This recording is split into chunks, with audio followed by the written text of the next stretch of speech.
जुनैद, तुम क्या करना चाह रहे हो? कुछ नहीं करना चाह रहा मैं। बस जब तुम तकलीफ में होती हो तो मुझे ये देखना बहुत अच्छा लगता है। खास तौर पे उस वक्त तुम्हारा चेहरा देखने वाला होता है जब तुम्हें नहीं पता होता कि तुम्हें क्या कहना है। देखो जुनैद, हमें इस नौकरी की बहुत ज़रूरत है और इसके अलावा हमारे पास कोई ठिकाना नहीं है जहां मैं और अम्मी जा सकें।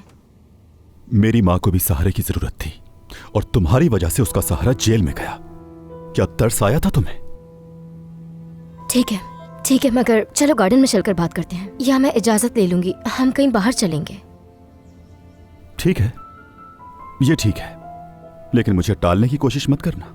और घर तो मुझे पता चल ही गया है, जब चाहूं आ सकता हूं, कोई मसला थोड़ी है। ठीक कह रहा हूं ना?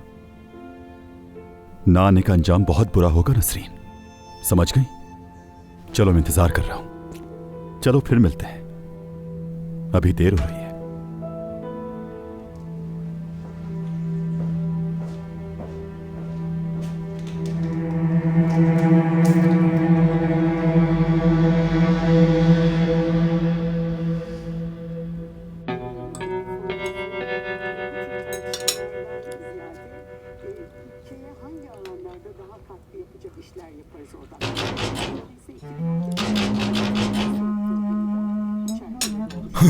आयशा होगी।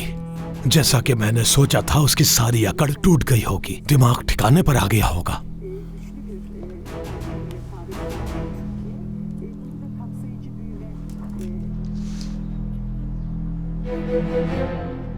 सही सोचा था।